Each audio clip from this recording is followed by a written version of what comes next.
let me tell you about my boat.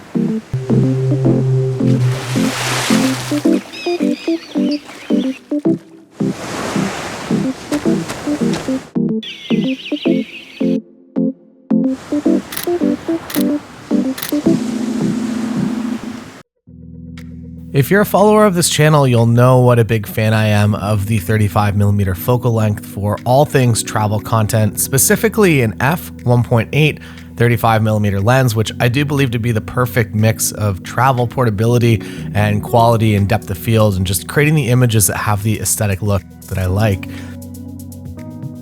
This 35mm f1.8 for the Z series is the best 35mm lens that Nikon has ever produced. Paired with the in-body stabilization of the Nikon Z6, it's perfect for run-and-gun style video coverage for really every situation. It's a 1.8, which means regardless of how dark the situation gets, the lens is going to let in the light that you need to get the frames that you want. I shoot this lens pretty much at 1.8 all of the time, and it's really been fantastic through all situations. In Santorini for this portrait session, it was absolutely critical. Usually I rely a lot more on an 85mm f1.8 for sessions of this style, but because of the narrow streets and the crowded locations here, the 35 didn't leave my camera for the entire session.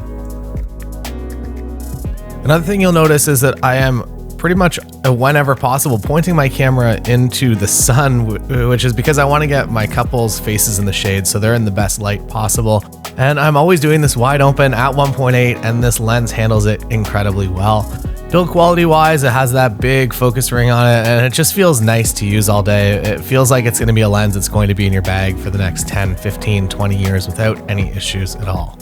After taking thousands of images with this lens and the Z6 camera body, I would 100% recommend this as a 35mm lens if you're interested in that focal length, and I 100% do recommend this focal length. So thanks so much for watching, and if you didn't watch the Santorini episode of the show this week, there is a link in the description below for you to go watch it. Now it's also right there on the screen. Isn't that convenient?